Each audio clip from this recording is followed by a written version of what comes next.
लीजिए सुनिए रबीन्द्रनाथ टैगोर की लिखी कहानी अध्यापक। कॉलेज में अपने सहपाठियों में मेरी कुछ खास इज्जत थी। सभी की ऐसी धारणा थी कि मैं हर विषय में काफी समझदारी रखता हूं। इसकी खास वजह ये थी कि सभी विषयों में मेरी अपनी एक राय होती थी, फिर चाहे वो सही हो या गलत। अधिकांश लोग हां या ना जोर के साथ नहीं कह सकते और मैं खूब अच्छी तरह कह सकता था। और सिर्फ मैं अपनी राय ही रखता हूं सो बात नहीं, खुद लिखता भी था, व्याख्यान देता था, समालोचना करता था, कविता लिखता था और इस तरह सब तरफ से मैं अपने सहपाठियों के लिए ईर्ष्या और श्रद्धा का पात्र बन गया था। कॉलेज में मैं इसी तरह आखिर तक अपनी महिमा कायम रख सकता था, किंतु इस बीच में मेरे ख्याति स्थान में शनि एक नए अध्यापक की मूर्ति धारण करके कॉलेज में आधमका। हमारे उस जमाने के ये नए अध्यापक आज एक सुप्रसिद्ध व्यक्ति हैं, लिहाजा मेरी इस जीवन कहानी में उनका नाम छिपा भी लिया जाए तो इससे उनके उज्ज्वल नाम को जरा भी नुकसान नहीं होगा। अपने प्रति उनके आचरण का ख्याल करके मैं मौजूदा इतिहास में उन्हें वामाचरण बाबू कहूंगा। उनकी उम्र मुझसे बहुत ज्यादा हो सो बात नहीं। थोड़े ही दिन हुए वे एमए परीक्षा में प्रथम स्थान पाकर टॉनी साहब के प्रशंसा पत्र के साथ बाहर निकले थे और खासकर ब्रह्म समाजी होने से वे और सबों से बहुत दूर और अलग से मालूम होते थे और इसीलिए वे हमारे समकालीन समवयस्क नहीं मालूम होते थे। हमारा नव्य हिंदू संप्रदाय आपस में उन्हें ब्रह्म दैत्य कहा करता था। हमारी एक तर्क सभा थी, मैं उस सभा का विक्रमादित्य था और नवरत्न भी मैं ही था। हमारी सभा के कुल 36 सभासद थे, उनमें से 35 को अगर ना भी गिना जाए तो कोई हर्ज नहीं, और बाकी बचे एक की योग्यता के विषय में मेरी जैसी धारणा थी, बाकी 35 जनों की भी वैसी ही धारणा थी। इस सभा के वार्षिक अधिवेशन के लिए मैंने कार्लाइल की समालोचना में एक ओजस्वी भाषण लिखा था। मेरे मन में दृढ़ विश्वास था कि मेरी उस रचना के असाधारणत्व पर हर एक श्रोता दांतों तले उंगली दबा लेगा। दरअसल उसमें ऐसी ही खूबी थी, कारण मैंने उसमें शुरू से आखिर तक कार्लाइल की खूब कस के निंदा की थी। उस अधिवेशन के सभापति थे वामाचरण बाबू। भाषण समाप्त होने पर मेरे सहपाठी भक्तगण मेरे मत की असम साहसिकता और अंग्रेजी भाषा की विशुद्ध तेजस्विता पर मुग्ध और निरुत्तर होकर बैठे रहे। और किसी को कुछ नहीं कहना है जानकर वामाचरण उठे और शांत गंभीर स्वर में उन्होंने सबको समझा दिया कि मेरे लेख में अमेरिका के सुलेखक सुप्रसिद्ध लावेल साहब के निबंध से जितना अंश चुराया गया है उतना अंश बहुत ही अच्छा है, और जितना अंश मेरा खुद का लिखा हुआ है उतना अगर निकाल दिया जाता तो अच्छा होता। अगर वे ये कह देते कि लावेल के साथ नवीन निबंध लेखक के मत का, बल्कि यूं कहना चाहिए कि भाषा का भी हूबहू और आश्चर्यजनक मेल पाया जाता है, तो उनकी बात सच भी होती और अप्रिय भी नहीं होती। इस घटना के बाद मेरे सहपाठियों में मेरे प्रति जो एक अखंड विश्वास था उस पर एक विदारण रेखा पड़ गई। सिर्फ मेरे चिरानुरक्त भक्ताग्रगण्य अमूल्य चरण के हृदय में लेश मात्र विकार पैदा नहीं हुआ। वो मुझसे बार बार कहने लगा, तुम एक बार अपना विद्यापति नाटक ब्रह्मदेव को सुना दो, देखूं उसके विषय में वो निंदक क्या कहता है। राजा शिवसिंह की रानी लक्ष्मा देवी को कवि विद्यापति बहुत चाहते थे और उन्हें बगैर देखे वे कविता नहीं लिख सकते थे। इसी विषय को लेकर मैंने एक परम शोकावह उच्च श्रेणी का पद्ममय नाटक लिखा था। मेरे श्रोताओं में जो पुरातत्व की मर्यादा नहीं लांघ सकते थे उनका कहना था कि इतिहास में ऐसी घटना नहीं हुई। मैं जवाब देता, इतिहास का ये दुर्भाग्य है, ऐसी घटना घटती तो इतिहास बहुत ज्यादा सरस और सत्य होता।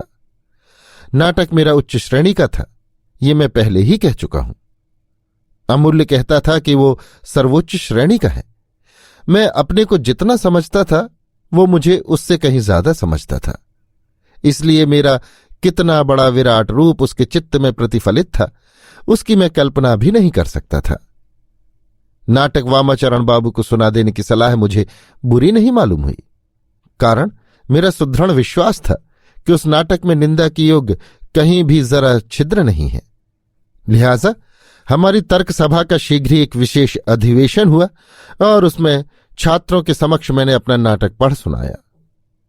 अंत में वामाचरण बाबू उठे और उन्होंने उसकी आलोचना की। उस समालोचना का विस्तृत विवरण मैं नहीं लिखना चाहता।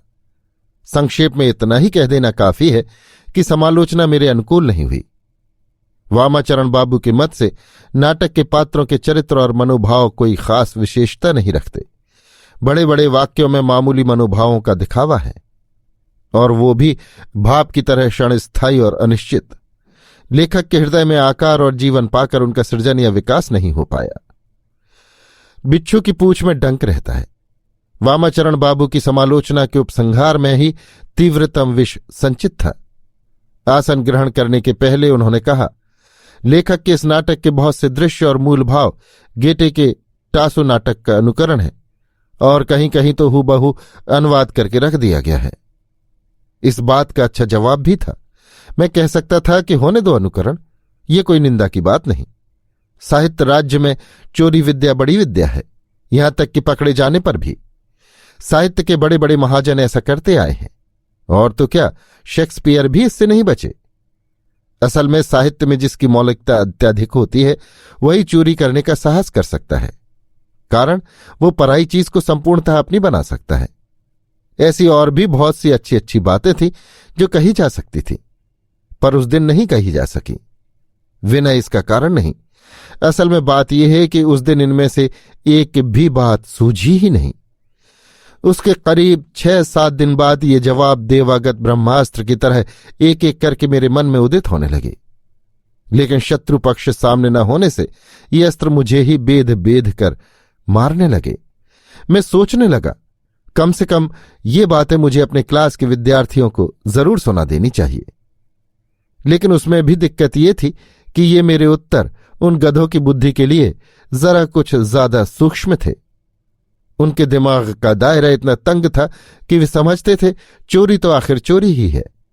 मेरी चोरी और दूसरों की चोरी में कितना फर्क है, इतना समझने की सामर्थ्य अगर उनमें होती तो मुझमें और उनमें कोई खास फर्क ही ना होता। मैंने बीए की परीक्षा दी। परीक्षा में उत्तीर्ण तो हो ही जाऊंगा, मुझे कोई संदेह न था, किंतु मन में किसी तरह का आनंद नहीं रहा। वामाचरण के उस दिन के उन थोड़े से शब्दों की चोट खाकर मेरी संपूर्ण ख्याति और आशा का अभ्रभेदी मंदिर टूटकर भग्न स्तूप में परिणत हो गया। सिर्फ मेरे प्रति अबोध अमूल्य की जो श्रद्धा थी वो किसी भी तरह नहीं घटी। प्रभात में यश सूर्य जब मेरे सामने उदित था तब भी वो श्रद्धा लंबी छाया की तरह मेरे पैरों से लगी हुई थी, और शाम को जब मेरा यश सूर्य अस्तोन्मुख हुआ तब भी वो अपना लंबा आयतन लिए हुए मेरे पांवों को न छोड़ सकी। पर उस श्रद्धा में किसी तरह की परितृप्ति नहीं थी। वो शून्य छाया मात्र थी। मूढ़ भक्त के हृदय का मोहांधकार था वो। उसमें बुद्धि की उज्ज्वल किरण नहीं थी। पिताजी ने ब्याह के लिए मुझे देश बुलाया। मैंने उनसे और कुछ दिन का समय मांग लिया। वामाचरण की समालोचना से मेरे अपने अंदर एक आत्म विरोध, अपने प्रति एक विद्रोह का भाव पैदा हो गया था। मेरा समालोचक मन मेरे लेखक मन को छिपे छिपे चोट कर रहा था। मेरा लेखक मन कह रहा था, मैं इसका बदला लूंगा, फिर एक बार लिखूंगा और तब देखूंगा कि मैं बड़ा हूं या मेरा समालोचक।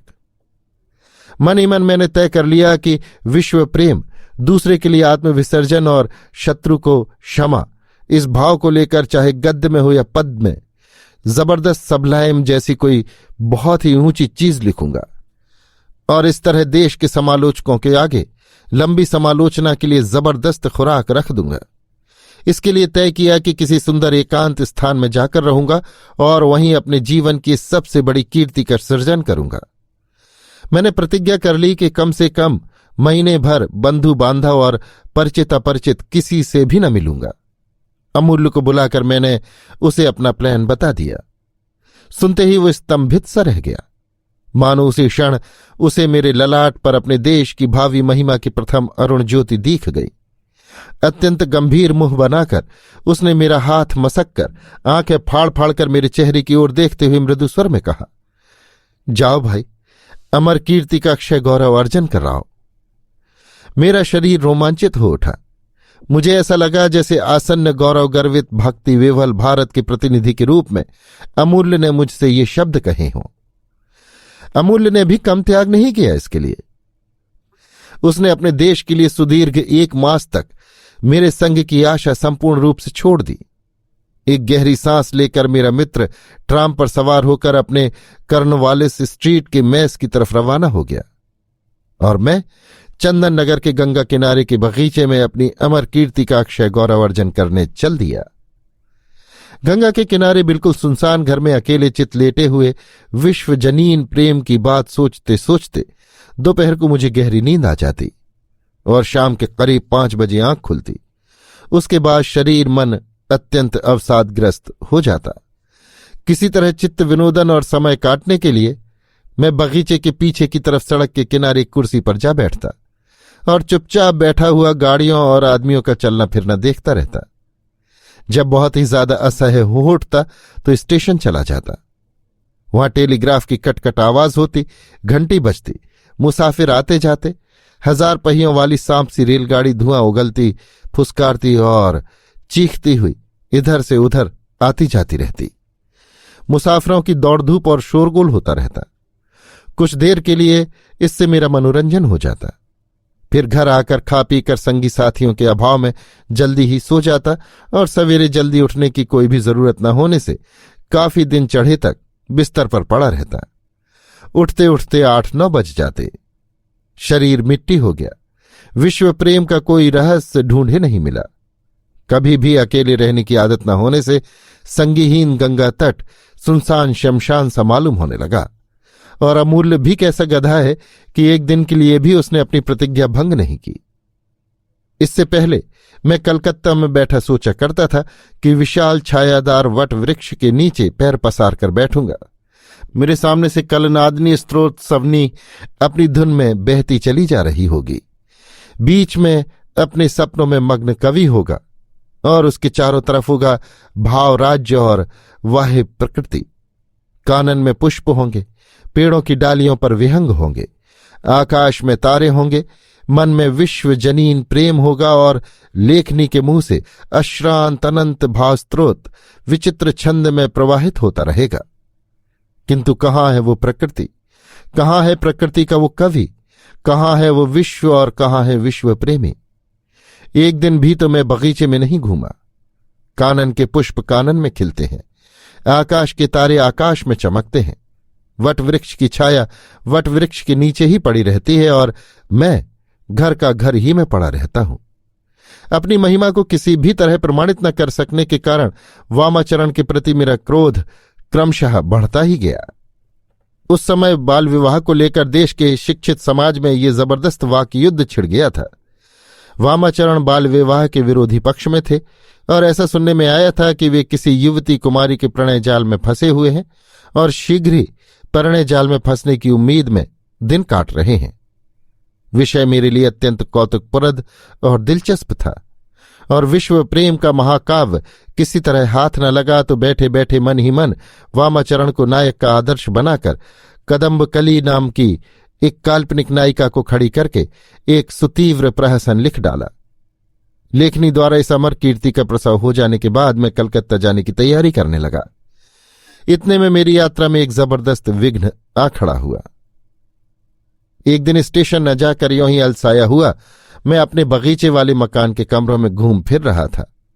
जरूरत न होने से इसके पहले उन कमरों में कभी नहीं गया, कारण बाह्य वस्तुओं के संबंध में मेरे अंदर किसी तरह का कुतूहल या दिलचस्पी कतई नहीं थी।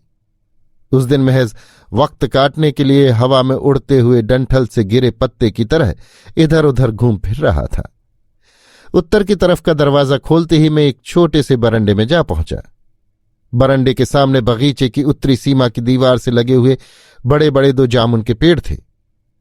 दोनों पेड़ों के बीच में बगल वाले बगीचे की सुदीर्घ वकुल बीथी का कुछ अंश दिखाई दे रहा था, किंतु ये सब मैंने पीछे देखा था। तब इतना देखने का अवकाश ही कहाँ था। तब तो मुझे सिर्फ षोडशी युवती ही दिखाई दी थी, जो कि हाथ में किताब लिए सिर झुकाए टहलती हुई बड़ी तन्मयता से अध्ययन कर रही थी। ठीक उसी समय किसी तरह की तत्वालोचना करने की मुझ में सामर्थ्य नहीं थी, किंतु कुछ दिन बाद मैंने सोचा था कि दुष्यंत बड़े बड़े धनुष बाण लेकर रथ पर चढ़ के मृगया को गए थे। मृग तो मरा नहीं, बीच में देववश 10 मिनट के लिए पेड़ की ओट में खड़े होकर जो कुछ उन्होंने देखा और सुना वही उनके जीवन के संपूर्ण देखने सुनने में प्रधान बनकर रह गया। मैं भी कलम पेंसिल और कागज कापी लेकर काव्य मृगया के लिए घर से निकला था। विश्व प्रेम बेचारा जान बचाकर भागा और मैंने 2 जामुन के पेड़ों की ओट में से जो कुछ देखना था सो देख लिया। मनुष्य अपने एक जीवन में 2 बार ऐसा नहीं देख सकता। संसार में बहुत सी ऐसी चीजें हैं जो मैंने नहीं देखी। जहाज पर नहीं चढ़ा, हवाई जहाज पर नहीं उड़ा, कोयले की खान में नहीं उतरा, किंतु अपने मानसी आदर्श के संबंध में मैं पूर्ण भ्रांत और अज्ञ हो सकता हूं। उत्तर का दरवाजा खोलने के पहले तक ऐसा संदेह भी मेरे मन में कभी उदित नहीं हुआ। मेरी उम्र 21 को लांघने की तैयारी कर रही थी। इस बीच में मेरे अंतःकरण ने कल्पना के योग बल से नारी के सौंदर्य की एक ध्यान मूर्ति न गढ़ ली हो, ऐसा नहीं कहा जा सकता। उस मूर्ति को नाना प्रकार के वेशभूषणों से सजाया है और अनेक अवस्थाओं में स्थापित किया है, किंतु कभी भी सुदूर स्वप्न में भी उसके पांवों में रंगीन चप्पल, बदन पर आधुनिक ढंग की कुर्ती, हाथ में किताब देखूंगा ऐसी आशा नहीं की और न ऐसी इच्छा ही थी। किंतु मेरी मानस लक्ष्मी ने तो फागुन के अंत में संध्या के पहले प्रवीण वृक्ष श्रेणी के कांपते हुए घने पल्लवों के चंदोवे की लंबी छाया और धूप की विचित्र रेखाओं से अंकित पुष्प वीथिका में जूते और कुर्ती पहने हुए, किताब हाथ में लिए 2 जामुन के पेड़ों की ओट में से इस तरह अकस्मात ही दर्शन दिए और मैं देखते का देखते ही रह गया। 2 मिनट से ज्यादा नहीं देख सका। नाना छिद्रों में से नाना प्रकार से देखने की कोशिश की, लेकिन कुछ नतीजा नहीं निकला। उस दिन पहले पहल संध्या के पहले वट वृक्ष के नीचे पैर पसार कर बैठा। मेरी आंखों के सामने उस पार की घनी तरु श्रेणी थी। उसके ऊपर संध्या के तारे प्रशांत मुस्कुराहट के साथ उदित हुए और फिर देखते देखते संध्या सुंदरी ने अपने नाथहीन अत्यंत निर्जन सुहाग मंदिर का द्वार खोल दिया और चुपचाप जहां की तहां खड़ी रही। जो किताब मैंने उसके हाथ में देखी थी वो मेरे लिए एक नया रहस्य निकेतन हो गई। सोचने लगा कौन सी किताब है वो, उपन्यास है या काव्य, उसमें कैसी बातें लिखी हैं। जो पन्ना खुला हुआ था और जिस पर अपराहन बेला की वो छाया और रवि रश्मि, वकुल वन का वो पल्लव मरमर और वीथ का विहारणी की उत्सुकतापूर्ण स्थिर दृष्टि पड़ रही थी। खासकर उस पन्ने में कहानी का कौन सा अंश, काव्य का कौन सा रस प्रकट हो रहा था। साथ साथ ये भी सोचने लगा कि बिखरे हुए केश जाल की घनी छाया के नीचे उसके सुकुमार ललाट मंडप के भीतर विचित्र भावों का आवेश कैसे अपना विलास दिखा रहा होगा। कुमारी हृदय की निर्भृत निर्जनता में बैठी नई नई काव्य माया कैसे अपूर्व सौंदर्य लोक का सृजन कर रही होगी। आधी रात तक मैं ऐसी ऐसी न जाने कितनी बातें सोचता रहा, जिनका समझ में आने लायक वर्णन करना बिल्कुल असंभव है। मगर वो कुमारी ही है, ये बात मुझे किसने बताई? मुझसे बहुत पहले ही प्रणय दुष्यंत को, परिचय प्राप्ति की पहले ही शकुंतला के बारे में जिन्होंने आश्वासन दिया था, उन्हीं ने। वे थी स्वयं मन की वासना। वे आदमी को सच झूठ मिलाकर असंख्य बातें कह दिया करती हैं। कोई बात ठीक उतर जाती है तो कोई बिल्कुल ही नहीं उतरती। दुष्यंत और मेरी बात ठीक उतर गई थी। मेरी ये अपरिचिता प्रतिवेशनी विवाहिता है या कुमारी, ब्राह्मण है या शूद्र, इसका निर्णय करना मेरे लिए कठिन नहीं था। किंतु मैंने ऐसा कुछ नहीं किया। मैं तो सिर्फ नीरव चकोर की तरह हजारों योजन दूर से अपने चंद्रमंडल को घेर घेर कर ऊर्ध्वकंठ से निरीक्षण करने की अश्रांत चेष्टा करता रहा। दूसरे दिन दोपहर को एक छोटी नाव किराए पर लेकर किनारे की तरफ देखता हुआ मैं ज्वार के मंद मंद बहाव में बहने लगा। मल्लाहों से दाढ़ चलाने की मनाही कर दी। मेरी शकुंतला के तपोवन की कुटीर गंगा के किनारे ही थी। कुटीर ठीक कर्ण की कुटीर सी नहीं थी। गंगा तट से घाट की सीढ़ियां विशाल अट्टालिका के बरामदे तक चढ़ती चली गई थी और बरामदा लकड़ी की ढालू छत की छाया से छायामय था।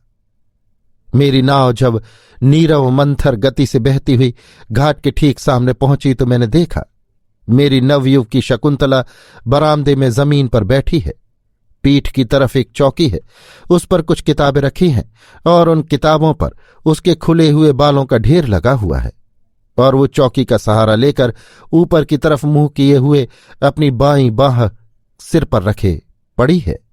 नाव से उसका चेहरा नहीं दिखाई देता, सिर्फ सुकोमल कंठ की एक सुकुमार वक्र रेखा दीख पड़ती है, और खुले हुए 2 पद पल्लवों में से एक घाट की ऊपर वाली सीढ़ी पर और दूसरा उसके नीचे की सीढ़ी पर फैला हुआ है। साड़ी की काली किनारी तिरछी होकर दोनों पैरों को घेरे हुए है। एक किताब मनोयोगहीन शिथिल दाहिने हाथ से स्खलित होकर जमीन पर लौट रही है। दूर से ऐसा लगा जैसे मूर्तिमती मध्याह्न लक्ष्मी हो। मालूम हुआ मानो दिन के काम काज से सहसा थकी हुई कोई निस्पंद सुंदरी अवसर प्रतिमा अपनी श्रांति दूर कर रही हो। उसके चरणों के नीचे गंगा, सामने सुदूर गंगा पार की तरुश्रेणी, और ऊपर तीव्र तप्त नील अंबर अपनी उस अंतरात्मा रूपणी की ओर, उसके खुले हुए पद पल्लवों की ओर, उसकी अलस विन्यस्त बाईं भुजा की ओर, उसकी बंकिम कंठ रेखा की ओर अत्यंत निस्तब्ध एकाग्रता के साथ टकटकी लगाए चुपचाप देख रहा हो। जब तक दिखाई दी देखता रहा। अपने सजन पल्लव नेत्रों से मैंने उन दोनों चरण कमलों को बार बार धो पहुंचकर अपने हृदय से लगाया। अंत में नाव जब कुछ दूर निकल गई, बीच में एक पेड़ की ओट बाधा बनकर आड़े आ खड़ी हुई, तब सहसा कैसी तो एक त्रुटि की याद उठाई। चौंक कर मैंने माझी से कहा, माझी, आज मैं नहीं जा सकूंगा, बस यहीं से लौट चलो। लेकिन लौटते वक्त विपरीत बहाव में डांड चलाने की जरूरत पड़ी। डांड की आवाज से मैं संकुचित हो उठा। वो आवाज मानो ऐसे किसी पर चोट करने लगी जो सचेतन सुंदर और सुकुमार है, जो अनंत आकाश व्यापी है और साथ ही हरिण शिशु के समान भीरू है। नाव जब घाट के पास पहुंची तो डांड की आवाज सुनकर मेरी प्रतिवेशनी ने पहले तो धीरे से मुंह उठाकर मृदु कुतूहल के साथ मेरी नाव की तरफ देखा, फिर दूसरे ही क्षण मेरी व्यग्र व्याकुल दृष्टि पर नजर पड़ते ही वो चौंक कर घर के भीतर चली गई। मुझे ऐसा लगा जैसे मैंने उसे चोट पहुंचाई हो और उससे मानो उसके कहीं गहरी ठेस पहुंची हो। जल्दी में उठ के जाते समय उसकी गोद में से एक आधा खाया हुआ अधपका अमरूद लुढ़कता हुआ नीचे की सीढ़ी पर आ पड़ा, और उस दशन चिन्हित अधर चुंबित फल के लिए मेरा संपूर्ण अंतःकरण उत्सुक हो गया। किंतु माझी मल्लाहों की शर्म से मेरे मन की मन ही में रह गई। मैं दूर से उसे देखता हुआ आगे बढ़ने लगा। देखा कि रह रहकर ज्वार का लालची पानी छलक छलक कर अपनी लोलुप रसना से उस फल को हथियाने की भरसक कोशिश कर रहा है। इस बात की कल्पना करके कि आध घंटे के अंदर उसका निर्लज्ज अध्यवसाय जरूर चरितार्थ होगा, मैं क्लिष्ट चित्त से अपने घाट पर उतरा और नाव छोड़ दी। वट वृक्ष की छाया में पैर पसारे बैठा बैठा दिन भर स्वप्न देखने लगा। 2 सुकोमल पद पल्लवों के आगे विश्व प्रकृति मस्तक झुकाए पड़ी है। आकाश प्रकाशमय है, धरणी पुलकित है, हवा उतावली हो उठी है और उसमें है 2 अनावृत चरण, स्थिर निस्पंद सुंदर। वे जानते भी नहीं कि उनकी रेणु की मादकता से तप्त यौवन नव वसंत दिशा विदिशाओं में रोमांचित हो उठा है। इसके पहले प्रकृति मेरे लिए विक्षिप्त और विच्छिन्न थी। नदी, वन, आकाश, ये सब कुछ मुझसे अलग था। आज उस विशाल विपुल विकीर्णता में एक सुंदरी प्रतिमा दिखाई देते ही मेरा पहले का सब कुछ सहसा अवयव धारण करके एक हो उठा। आज प्रकृति मेरे लिए एक है और सुंदर है। वो दिन रात प्रतिक्षण मूक रहकर मुझसे अनुनय कर रही है, कह रही है, मैं मौन हूं, तुम मुझे भाषा दो। मेरे अंतःकरण में जो एक अव्यक्त स्तव उठ रहा है, तुम उसे छंद में, लय में, तान में, अपनी सुंदर मानवीय भाषा में ध्वनित कर दो। प्रकृति के इस नीरव अनुनय से मेरे हृदय की तंत्री बज बज उठती है। बार बार मैं सिर्फ एक ही गीत सुन रहा हूं। हे सुंदरी, हे मनुहारिणी, हे विश्वजयिनी, हे प्राण पतंग की एकमात्र दीप शिखा, हे अपरिसीम जीवन, हे अनंत मधुर मृत्यु। इस गीत को मैं खत्म नहीं कर सकता, किसी से संलग्न नहीं कर सकता, इसे आकार देकर परिस्फुटित नहीं कर सकता और ना छंदों में गूंथ कर इसे व्यक्त ही कर सकता हूं। मालूम होता है मेरे हृदय मन में ज्वार के पानी की तरह एक अनिर्वचनीय अपरिमेय शक्ति का संचार हो रहा है। अभी तक उसे मैं अपने वश में नहीं ला सका हूं। जब वो हाथ में आ जाएगा तब मेरा कंठ अकस्मात दिव्य संगीत से ध्वनित हो उठेगा, मेरा ललाट अलौकिक आभा से आलोकित हो उठेगा। ठीक इसी समय एक नाव उस पार के नई हट्टी स्टेशन से पार होकर हमारे बगीचे के घाट पर आ लगी। दोनों कंधों पर चुनी हुई चादर लटकाए, बगल में छतरी दबाए अमूल्य चरण आ पहुंचा। अकस्मात मित्र को देखकर मेरे मन में जैसा भावोदय हुआ, आशा करता हूं शत्रु के प्रति भी किसी का वैसा भाव न हो। दोपहर के वक्त मुझे बड़ की छाया तले बिल्कुल पागल की तरह बैठा देख अमूल्य के मन में शायद बड़ी भारी आशा का संचार हुआ। इस डर से कि कहीं भारत के भावी सर्वश्रेष्ठ काव्य का कोई अंश उसके पैरों की आहट से चकित होकर जंगली राजहंस की तरह सहसा पानी में न जा पड़े, वो बड़े संकोच और सावधानी के साथ मंथर गति से मेरी तरफ आने लगा। उसका ढंग देखकर मुझे और भी ज्यादा गुस्सा आया। मैं कुछ अधीर होकर बोला, क्यों, क्या बात है अमूल्य? पांव में कांटा गड़ गया है क्या? अमूल्य ने सोचा मैंने कोई बड़ी भारी मजे की बात कही है। हंसता हुआ वो मेरे पास आया और जेब में से रूमाल निकालकर उसकी तह खोलकर उससे खूब अच्छी तरह जमीन झाड़कर रूमाल बिछा के बैठ गया। बोला, तुमने जो प्रहसन लिखकर भेजा था उसे पढ़कर तो मैं हंसते हंसते लोटपोट हो गया। इतना कहकर वो मेरे प्रहसन से यहां वहां का अंश सुनाता हुआ फिर हंसते हंसते ऐसा लोटपोट होने लगा कि दम रुकने की नौबत आ गई। मेरा जी चाहने लगा कि जिस कलम से वो प्रहसन लिखा गया है, वो कलम जिस पेड़ की लकड़ी से बनी हो, उस पेड़ को जड़ समेत उखाड़कर किसी धधकती हुई आग में मैं प्रहसन के जलाकर खाक कर दूं, फिर भी शायद मेरा खेद नहीं मिटने का। अमूल्य ने बड़े संकोच के साथ पूछा, तुम्हारा काव्य कहां तक लिखा गया? सुनकर मेरे आग सी लग गई।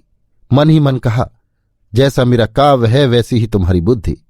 और मुंह से कहा, काव्य की बात पीछे करूंगा भाई, व्यर्थ मुझे परेशान न करो। और वहां से उठकर चल दिया। अमूल्य कुतूहली आदमी ठहरा, चारों तरफ निगाह दौड़ाए बगैर उससे नहीं रहा जाता। उसके डर से मैंने उठकर उत्तर का दरवाजा बंद कर दिया। वो चट से पूछ बैठा, उधर क्या है भाई? मैंने कहा, कुछ नहीं। इतना बड़ा झूठ मैंने अपने जीवन में कभी नहीं कहा। 2 दिन तक मुझे नाना प्रकार से नोचकर जलाकर तीसरे दिन वो शाम की गाड़ी से रवाना हो गया। उसके रहते मैं बगीचे के उत्तर की तरफ कतई नहीं गया, उधर नजर तक नहीं की। कंजूस जैसे अपने रत्न भंडार को छिपाए रखता है, उसी तरह मैं अपने बगीचे की उत्तरी सीमा को औरों की निगाह से बचाता रहा। अमूल्य के जाते ही मैंने दौड़कर उस दरवाजे को खोल दिया और बरंडे में जा बैठा। ऊपर उन्मुक्त आकाश में कृष्ण पक्ष के प्रारंभ की चांदनी छिटक रही थी और नीचे बगीचे में चांदनी और छाया की आंख मिचौनी चल रही थी। मरमरित पल्लवों के दीर्घ निश्वास से, पेड़ों के झरे हुए वकुल फूल के निविड़ सौरभ से और संध्या अरण्य की स्तंभित संयत निस्तब्धता से बगीचे का प्रदोषांधकार रोम रोम में परिपूर्ण हो उठा था। और ठीक इसी समय मेरी कुमारी प्रतिवेशनी अपने वृद्ध पिता का दाहिना हाथ पकड़कर धीरे धीरे टहलती हुई उनसे बात कर रही थी और पिता स्नेह और श्रद्धा से झुककर ध्यान से सब सुन रहे थे। इस पवित्र स्निग्ध वार्तालाप में विघ्न की कहीं कोई आशंका न थी। संध्या की शांत नदी में क्वचित डाढ़ का शब्द होता और दूरी ही में विलीन हो जाता और पेड़ों के असंख्य नीड़ों में से 2-1 पक्षी बीच बीच में क्षण भर के लिए बोल उठते। किंतु मुझे ऐसा लगने लगा कि मेरा हृदय चाहे आनंद से हो या वेदना से मानो विदीर्ण हुआ जा रहा हो। मेरा अस्तित्व मानो प्रसारित होकर उस छाया और चांदनी से चित्रित धरणी से जा मिला। मैं अपने वक्ष स्थल पर अपनी पड़ोसिन के धीर पदक्षेप का अनुभव करने लगा और तरु पल्लवों से संलग्न होकर मेरे कान मानो मधुर मृदु गुंजन ध्वनि सुनने लगे। उस विशाल मूढ़ प्रकृति की अंतर्वेदना मानो मेरे सारे शरीर के अस्थियों में कुहरित हो उठी और मानो मैं समझ गया कि धरणी पांव के नीचे पड़ी रहती है किंतु पांवों को जकड़ के पकड़ नहीं सकती और इसीलिए भीतर ही भीतर वो कैसी तो होती रहती है। पत्ते और डालियों से झुके हुए पेड़ बात सुन सकते हैं किंतु समझ नहीं पाते और इसीलिए वे अपने पत्ते और डालियों के संघर्ष के उन्मत्त कल शब्द से हाहाकार कर उठते हैं। मैं भी अपने सर्वांग और सर्वांतःकरण में उन पदक्षेपों का, उस वार्तालाप का पूरी तरह अनुभव करने लगा, किंतु किसी भी तरह उसे अपने अंदर पकड़ कर न रख सकने के कारण तड़प तड़प के मरने लगा। दूसरे दिन मुझसे न रहा गया। सवेरे ही पहुंच गया अपने पड़ोसी से मिलने। वृद्ध भवनाथ बाबू उस समय चाय का प्याला पास में रखे, आंखों पर चश्मा चढ़ाए, नीली पेंसिल से चिन्हित मिल्टन की एक पुरानी किताब बड़े ध्यान से पढ़ रहे थे। मैं जब उनके पास पहुंचा तो उन्होंने चश्मा ऊपर चढ़ाकर अन्यमनस्क भाव से एक बार मेरी ओर देखा। किताब से अपने मन को वे उसी क्षण अलग न कर सके। अंत में अकस्मात चौंक कर जरा कुछ व्यस्तता के साथ मेरे आतिथ्य के लिए उठ खड़े हुए। मैंने संक्षेप में अपना परिचय दिया। वे ऐसे चंचल हो उठे कि चश्मा की खोली उन्हें ढूंढे न मिली। खामोखा मुझसे पूछ बैठे, आप चाय पिएंगे? हालांकि मैं चाय नहीं पीता, फिर भी कह बैठा, पी लूंगा। भवनाथ बाबू व्यस्त हो उठे और किरण कहकर शायद कन्या को पुकारने लगे। दरवाजे के पास अत्यंत मधुर शब्द सुनाई दिया, क्या है बापूजी? मैंने मुड़कर देखा कि तापस कण्व की दुहिता सहसा मुझे देखकर त्रस्त हरणी की भांति भागने को तैयार है। भवनाथ बाबू ने उसे पास बुलाकर मेरा परिचय देते हुए कहा, ये हमारे पड़ोसी हैं महेंद्र कुमार बाबू, और मुझसे बोले, ये मेरी कन्या है किरण बाला। मैं क्या करूं, मेरी कुछ समझ में न आया, और इस बीच में किरण मुझे अनम्र सुंदर नमस्कार भी कर चुकी। मैंने जल्दी से अपनी त्रुटि को संभालते हुए प्रति नमस्कार किया। भवनाथ बाबू ने कहा, बेटी, महेंद्र बाबू के लिए एक प्याला चाय तो ले आओ। मैं मन ही मन अत्यंत संकुचित हो उठा, किंतु मुंह खोलकर कुछ कहने के पहले ही किरण चाय लाने चली गई। मुझे ऐसा लगा मानो कैलाश पर्वत पर सनातन भोलानाथ ने अपनी कन्या स्वयं लक्ष्मी से अतिथि के लिए चाय का प्याला लाने को कहा, और अतिथि के लिए वो अवश्य ही विशुद्ध अमृत होगा। किंतु फिर भी आसपास क्या नंदी भृंगी कोई भी कहीं हाजिर नहीं था। भवनाथ बाबू के घर अब मैं नित्य का अतिथि हूं। पहले चाय से मैं बहुत ही डरता था, लेकिन अब तो सुबह शाम दोनों वक्त चाय पीते पीते मुझे चाय का पूरा नशा हो गया है। शुरू शुरू में मैं इस बहाने से भवनाथ बाबू के घर जाया करता था कि कुछ दिन पहले बीए परीक्षा के लिए मैंने जो जर्मन विद्वान लिखित दर्शन शास्त्र का नया इतिहास पढ़ा था, उस विषय में उनसे आलोचना करके कुछ सीखूंगा। किंतु बाद में जब देखा कि वे हैमिल्टन आदि की पुराने जमाने की प्रचलित कुछ भ्रांत पोथियों में भटक रहे हैं, तो उन्हें मैंने कृपा का पात्र समझा, और उनके सामने मैं अपनी नई विद्या को अत्यंत आडंबर के साथ प्रकट करने लगा। भवनाथ बाबू ऐसे भले आदमी हैं और सभी विषयों में इतने संकोचशील है कि मुझ जैसे कम उम्र के युवकों के मुंह की बातें भी मान लेते हैं। जरा भी कहीं प्रतिवाद करने की जरूरत महसूस करते तो मारे संकोच के अस्थिर हो उठते, डरते कि कहीं मुझे बुरा न लग जाए। किरण हमारे इस आलोचना के बखेड़े में से किसी न किसी बहाने से उठ के चली जाती। इससे मुझे क्षोभ भी होता और गर्व भी। मैं समझता हमारे आलोच्य विषय का दुरूह पांडित किरण के लिए दुस्सह है। वो जब मन ही मन मेरे विद्या पर्वत की ओर देखती होगी तो उसे कितना ऊंचा देखना पड़ता होगा। किरण को जब मैं दूर से देखता था तब उसे मैं शकुंतला, दमयंती आदि विचित्र नामों और विचित्र रूपों में जानता था, किंतु अब घर में उसे मैंने किरण के रूप में जाना। अब वो मेरे लिए जगत की विचित्र नायिका की छाया रूपणी नहीं है, अब वो एकमात्र किरण है। अब वो 100 शताब्दियों के काव्यलोक से अवतीर्ण होकर अनंतकाल के युवक चित्त का स्वप्न स्वर्ग छोड़कर एक निर्दिष्ट भारतीय घर में कुमारी कन्या के रूप में विराज रही है। वो मेरी ही मातृभाषा में मेरे साथ अत्यंत साधारण घरेलू बातें करती है, साधारण बात में सरलता से हंस उठती है। वो हमारे ही घर की और लड़कियों की तरह हाथों में सोने के कड़े पहने रहती है। गले का हार कोई खास विशेषता नहीं रखता, किंतु बड़ा मीठा लगता है। साड़ी का पल्ला कभी जूड़े के ऊपर से घूमकर नीचे उतरता है तो कभी अपनी जगह से खिसक खिसक जाता है। ये सब बातें मेरे लिए बड़े आनंद की थी, और चूंकि वो काल्पनिक नहीं सत्य है, वो किरण है, इसके सिवा वो और कुछ नहीं, इससे ज्यादा भी नहीं कम भी नहीं। और यद्यपि वो मेरी नहीं फिर भी वो हमारी है, इसलिए मेरा अंतःकरण सर्वदा ही उसके प्रति उच्छ्वसित कृतज्ञता रस से अभिषिक्त होता रहता। एक दिन ज्ञान मात्र की अपेक्षता के विषय में भवनाथ बाबू के साथ मैं अत्यंत उत्साह के साथ वाचालता प्रकट कर रहा था। आलोचना कुछ ही दूर आगे बढ़ी थी कि किरण उठ के चली गई और थोड़ी देर बाद ही सामने के बरामदे में एक सिगड़ी और रसोई का सामान रखकर मीठे स्नेह के साथ पिता को डांटती हुई बोली, बापूजी, क्यों तुम ऐसी ऐसी कड़ी कड़ी तत्व की चर्चा छेड़कर महेंद्र बाबू को परेशान कर रहे हो? बकते बकते उनका गला सूखा जा रहा है। और मुझसे बोली, आइए महेंद्र बाबू, इससे तो आप मेरे रसोई के काम में मदद करें तो अच्छा। असल में इसमें भवनाथ बाबू का कोई दोष नहीं था और किरण भी इस बात को जानती थी, किंतु फिर भी भवनाथ बाबू अपराधी की तरह अनुतप्त होकर जरा कुछ हंसते हुए बोले, हाँ तुम ठीक कह रही हो। अच्छा, ये सब बातें फिर कभी होंगी। और फिर वे निरुद्विग्न चित्त से अपने नित्य नियमित अध्ययन में तल्लीन हो गए। फिर एक दिन तीसरे पहर एक और गंभीर विषय छेड़कर मैं भवनाथ बाबू को स्तंभित किए दे रहा था कि बीच में किरण ने आकर कहा, महेंद्र बाबू, अबला को जरा सहायता करनी पड़ेगी। दीवार पर लता चढ़ानी है, मेरा हाथ नहीं पहुंचता। आपको कीलें गाड़कर मेरी मदद करनी होगी। मैं मारे खुशी के फूला न समाया, तुरंत उठकर चल दिया और भवनाथ बाबू भी प्रसन्न चित्त से पढ़ने बैठ गए।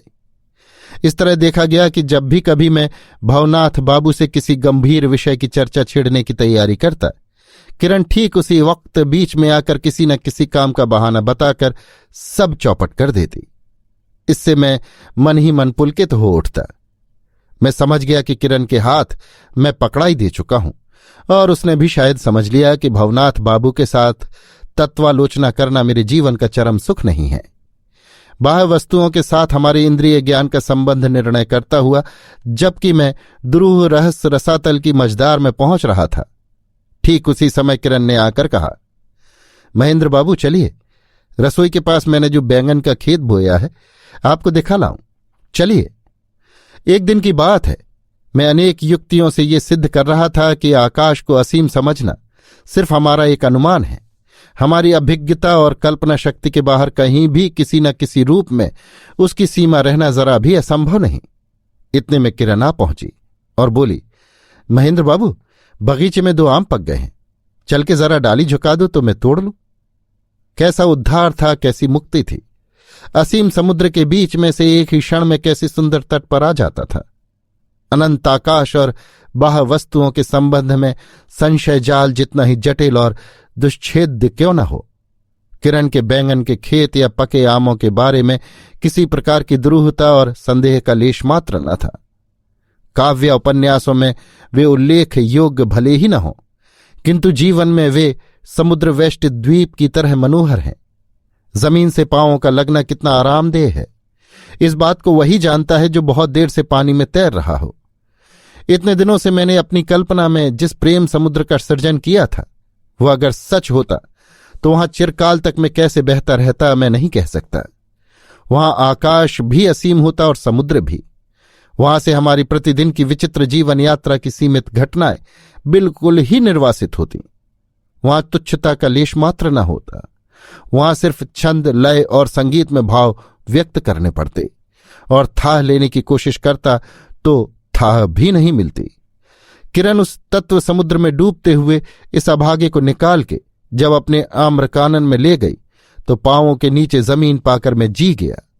मैंने देख लिया कि बरंडे में बैठकर खिचड़ी रांधने में, नसैनी पर चढ़कर दीवार में कीलें ठोंकने में, पके आम तोड़ने के लिए डाली झुकाने में अकल्पनीय आनंद मिल सकता है। और मजा ये कि उस आनंद के लिए जरा भी प्रयास नहीं करना पड़ता।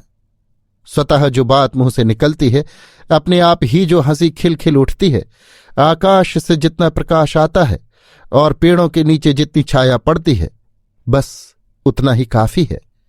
इसके सिवा मेरे पास एक जादू की लकड़ी थी, मेरा नवयौवन, एक पारस पत्थर था, मेरा प्रेम, एक अक्षय कल्पतरु था, अपने प्रति अपना अखंड विश्वास। मेरा मन बोल उठा, मैं विजयी हूं, मैं इंद्र हूं। अपने उच्च श्रवा के मार्ग में मुझे कोई बाधा ही नहीं दिखाई देती। किरण मेरी ही किरण है, इसमें मुझे कोई भी संदेह न रहा। अब तक ये बात मैंने साफ साफ नहीं कही, किंतु मैं ही जानता हूं कि मेरे हृदय को इस छोर से लेकर उस छोर तक परम सुख से विदीर्ण करती हुई ये बात बिजली की तरह मेरे संपूर्ण अंतःकरण में किस कदर क्षण क्षण में थिरक थिरक कर नाच नाच उठती थी कि किरण मेरी ही किरण है। इसके पहले मैं किसी भी अनात्मीय महिला के संस्रव में नहीं आया। जो नवीन रमणीय शिक्षा प्राप्त करके अवरोध के बाहर विचरण करती हैं, उनकी रीत नीत से भी मैं कतई वाकिफ नहीं। लिहाजा उनके आचरण में कहाँ शिष्टता की सीमा है, कहाँ प्रेम का अधिकार है, ये सब मैं कुछ भी नहीं जानता। और ये भी नहीं जानता कि मुझसे क्यों कोई प्यार नहीं करेगा, मैं किस बात में कम हूं। किरण जब मेरे हाथ में चाय का प्याला दे जाती, तब चाय के साथ भर प्याला किरण का प्यार भी मैं ग्रहण करता, और जब चाय पीता तो मन ही मन अनुभव करता रहता कि मेरा ग्रहण सार्थक हुआ और किरण का दान भी सार्थक हुआ। किरण अगर सहज स्वर में कहती कि महेंद्र बाबू कल सवेरे आएंगे ना, तो उसमें भी छंद और लय में कविता सी बज उठती। मोहन सुर में बजी बांसुरी, सुन सुन मुग्धा मुग्ध हुई, मुझ अबला को छोड़ चले क्यों, सोच सोच में क्षुब्ध हुई। और मैं जब साधारण तौर पर जवाब देता कल सुबह 8 बजे आऊंगा, तो क्या किरण के कानों में भी ऐसा ही कोई छंद न बज उठता होगा। मेरे दिन और रातों में मानो अमृत समा गया। मेरी संपूर्ण चिंता और कल्पना क्षण क्षण में नई नई शाखा प्रशाखा फैलाती हुई लता की तरह अपनी वेष्टनी में लपेट लपेट कर किरण को मुझसे खूब कस के बांधती चली गई। किसी दिन जब शुभ अवसर आएगा, तब किरण को क्या पढ़ाऊंगा, क्या सिखाऊंगा, क्या सुनाऊंगा, क्या दिखाऊंगा, इन्हीं सब असंख्य संकल्पों से मेरा मन आच्छन्न हो गया। मैंने यहां तक तय कर लिया कि मैं उसे ऐसी शिक्षा दूंगा जिससे जर्मन विद्वान रचित दर्शन शास्त्र के नए इतिहास से भी उसकी दिलचस्पी हो जाए, नहीं तो मुझे वो पूरी तरह समझ नहीं पाएगी। उसे मैं अंग्रेजी काव्य साहित्य के सौंदर्य लोक में राह दिखाता हुआ ले जाऊंगा। मैं मन ही मन हंसने लगा और कहने लगा, किरण, तुम्हारा बैंगन का खेत और आम का बगीचा मेरे लिए नया राज्य है। मैंने कभी स्वप्न में भी नहीं सोचा था कि उस राज्य में बैंगन और कच्ची अंबियों के सिवा दुर्लभ अमृत फल भी इतनी आसानी से मिल जाया करते हैं। लेकिन जब समय आएगा, तब मैं भी तुम्हें एक ऐसे राज्य में ले जाऊंगा जहां बैंगन नहीं फलते, किंतु फिर भी बैंगन का अभाव एक क्षण के लिए भी महसूस न होगा। वो है ज्ञान का राज्य, कल्पना और भावों का स्वर्ग। इधर मेरी छुट्टियों के दिन पूरे हो रहे थे और ब्याह के लिए देश पहुंचने के लिए पिता का स्नेहपूर्ण अनुरोध क्रमशः कठोर आदेश में परिणत हो रहा था। उस पर अमूल्य भी अब रोके रुकता नहीं दिखाई देता। न जाने कब किस दिन वो उन्मत्त वन्य हस्ती की तरह मेरे पद्म वन में आ धमकेगा और अपने विपुल चरण चतुष्टय से सब तहस नहस कर देगा। कोई ठीक नहीं।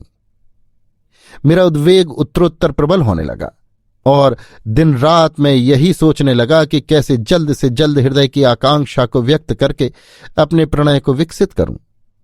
एक दिन दोपहर को भवनाथ बाबू के घर जाकर देखा कि वे गर्मी की थकान से थक कर आराम कुर्सी पर बैठे बैठे सो गए हैं और सामने गंगा तट के बरामदे के नीचे निर्जन घाट के सोपान पर बैठी किरण कोई किताब पढ़ रही है। मैं दबे पांव उसके पीछे जाकर खड़ा हो गया। देखा कि एक नया कविता संग्रह है। जो पन्ना खुला हुआ है उसमें शैली की एक कविता उद्यत है और उसके एक किनारे लाल पेंसिल की लकीर खिंची हुई है। उस कविता को पढ़कर किरण एक दीर्घ निश्वास छोड़कर स्वप्न भाराकुल नयनों से आकाश के दूरतम प्रांत की ओर देखने लगी। मुझे ऐसा लगा मानो आज वो उस एक ही कविता को बार बार घंटों तक पढ़ती रही है और अपनी हृदय तरणी के पाल में मात्र एक उत्तप्त दीर्घ निश्वास भर के उसे उसने अनंत नीलाकाश में नक्षत्र लोक के लिए छोड़ दिया है। शैली ने किसके लिए ये कविता लिखी थी मैं नहीं कह सकता, किंतु इसमें कोई संदेह नहीं कि महेंद्र कुमार नाम के किसी भारतीय युवक के लिए हरगिज नहीं लिखी। मगर इतना तो मैं दावे के साथ कह सकता हूं कि इस स्तवगान में मेरे सिवा और किसी का अधिकार नहीं हो सकता। किरण ने उस कविता के बगल में अपनी अंतरतम हृदय पेंसिल से एक उज्ज्वल रक्त चिन्ह अंकित कर रखा है। उस माया रेखा के मोह मंत्र से कविता आज उसी की बन गई है और साथ साथ मेरी भी। मैंने अपने पुलकोच्छ्वसित चित्त को संभालकर स्वाभाविक स्वर में कहा, क्या पढ़ रही हैं? पूरे वेग से दौड़ती हुई पालशुदा नाव मानो सहसा किसी टीले से टकरा गई। किरण ने चौंक कर जल्दी से किताब बंद करके उसे अपने आंचल में छिपा लिया। मैंने हंसते हुए कहा, कौन सी पुस्तक है, जरा मैं देख सकता हूं। किरण को कैसी तो एक ठेस सी लग गई। वो आग्रह के साथ कह उठी, नहीं नहीं, कुछ नहीं, फालतू है।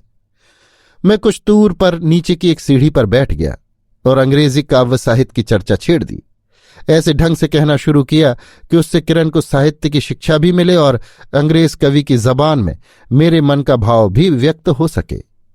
दोपहर की तेज धूप की गहरी निस्तब्धता में जल स्थल के छोटे छोटे कल शब्द मीठी मीठी लोरियों की तरह अत्यंत मधुर और सकरुण होकर सुनाई देने लगे। किरण मानो अत्यंत अधीर हो उठी, बोली, बापूजी वहां अकेले बैठे हुए हैं, अनंत आकाश के संबंध में अपनी बहस आज पूरी नहीं कीजिएगा। मैं मन ही मन सोचने लगा, अनंत आकाश तो हमेशा ही बना रहेगा और उसके संबंध में बहस भी कभी खत्म नहीं होगी, किंतु जीवन क्षणभंगुर है और शुभ अवसर तो और भी दुर्लभ और क्षणस्थायी है। किरण की बात का जवाब न देकर मैंने कहा, मेरी अपनी कुछ कविताएं हैं, आपको सुनाऊंगा। किरण ने कहा, कल सुनूंगी, और दूसरे ही क्षण बरामदे की तरफ देखती हुई बोल उठी, बापूजी, महेंद्र बाबू आए हैं। भावनाथ बाबू नींद से उठे हुए बालक की तरह अपने सरल नेत्रों को खोलकर चंचल हो उठे। मेरी छाती में धक से एक जबरदस्त चोट सी लगी। मैं भावनाथ बाबू के पास जाकर अनंत आकाश के विषय में बहस करने लगा और किरण किताब हाथ में लिए शायद निश्चिंत निर्विघ्नता में किताब पढ़ने की धुन में ऊपर अपने सोने के कमरे में चली गई। दूसरे दिन सवेरे की डाक से मुझे एक अंग्रेजी दैनिक पत्र मिला जिसमें एक जगह लाल पेंसिल का निशान था। उसमें बीए का रिजल्ट निकला था। शुरू में ही प्रथम श्रेणी में किरण बाला बंदोपाध्याय का नाम दिखाई दिया। उसके बाद प्रथम, द्वितीय, तृतीय किसी भी श्रेणी में मेरा अपना नाम नहीं दिखाई दिया। परीक्षा में अकृतकार्य होने की वेदना के साथ साथ वज्राग्नि की तरह एक संदेह की ज्वाला भी जल उठी। सोचने लगा, शायद ये किरण अपनी ही किरण है। वो कॉलेज में पढ़ी है और परीक्षा दे चुकी है। यद्यपि उसने मुझसे ये बात नहीं कही, फिर भी संदेह मेरा क्रमशः बढ़ता ही गया। कारण वृद्ध पिता और उसकी कन्या ने अपने बारे में कभी कोई बात नहीं कही और मैं भी अपनी कथा सुनाने और अपनी विद्या का प्रचार करने में शुरू से ही इतना गरक रहा कि उनके बारे में कभी कोई बात अच्छी तरह पूछी ही नहीं। मुझे याद है, जर्मन विद्वान के लिखे हुए दर्शन के इतिहास पर बहस करते हुए मैंने एक दिन किरण से कहा था, कभी अगर मौका मिला आपको कुछ किताबें पढ़ाने का तो अंग्रेजी कविता साहित्य के विषय में आपकी धारणा को बिल्कुल स्पष्ट कर दूंगा। परीक्षोत्तीर्ण किरण बाला ने दर्शन शास्त्र में ऑनर लिया है और साहित्य में प्रथम श्रेणी में उत्तीर्ण हुई है। ये किरण अगर अपनी ही किरण हुई तो? अंत में जोर का एक धक्का देकर अपने भस्माच्छन्न अहंकार को जगाते हुए मैंने कहा, होने दो, मेरी रचनावली ही मेरा जय स्तंभ है। कहकर कॉपी हाथ में लेकर जल्दी जल्दी कदम रखता हुआ और अपने मस्तक को पहले से भी ज्यादा ऊंचा करके भावनाथ बाबू के बगीचे में जा पहुंचा। उस समय उनके कमरे में कोई नहीं था। मैं उनकी किताबों को खूब ध्यान से देखने लगा। देखा कि एक कोने में जर्मन विद्वान का लिखा हुआ दर्शन शास्त्र का वो इतिहास पड़ा हुआ है जिस पर मैं बहस किया करता था। खोलकर देखा तो भावनाथ बाबू के हस्तलिखित नोटों से वो भरा पड़ा है। अब मुझे संदेह न रहा कि उन्होंने स्वयं अपनी कन्या को पढ़ाया है। भावनाथ बाबू और दिनों की अपेक्षा कहीं ज्यादा प्रसन्न चित्त से हंसते हुए कमरे में आए। ऐसा जान पड़ा कि अभी अभी किसी शुभ संवाद की निर्झर धारा में नहाकर आ रहे हों।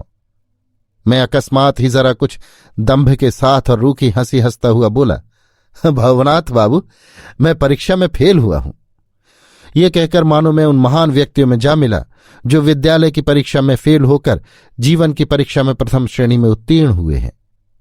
परीक्षा, व्यवसाय, नौकरी आदि में कृतकार्य होना साधारण लोगों का लक्षण है। निम्नतम और उच्चतम श्रेणी के लोगों में ही अकृतकार्य होने की महान योग्यता होती है। भावनाथ बाबू का चेहरा स्नेहपूर्ण करुणा से भर गया। वे अपनी कन्या की सफलता का संवाद न सुना सके, किंतु मेरी असंगत उग्र प्रफुल्लता को देखकर कुछ आश्चर्य में पड़ गए। अपनी सरल बुद्धि से वे मेरे गर्व का कारण ठीक ठीक समझ न सके। ठीक इसी समय हमारे कॉलेज के नवीन अध्यापक वामाचरण बाबू के साथ किरण अपना सलज सरसोज्जल चेहरा लिए हुए वर्षा से धुली हुई लता की तरह छलकती हुई कमरे में दाखिल हुई। अब सब कुछ मेरी समझ में आ गया और मेरी आंखें खुल गईं। घर आकर उसी दिन रात को मैंने अपनी सारी रचनाएं जला डाली और उसी रात को मैं देश के लिए रवाना हो गया और देश जाकर ब्याह भी कर लिया। गंगा के किनारे एकांत में रहकर जो महाकाव्य लिखने की बात थी वो नहीं लिख सका, किंतु अपने जीवन में उसे प्राप्त जरूर कर लिया है। अभी आप सुन रहे थे रविन्द्रनाथ टैगोर की लिखी कहानी अध्यापक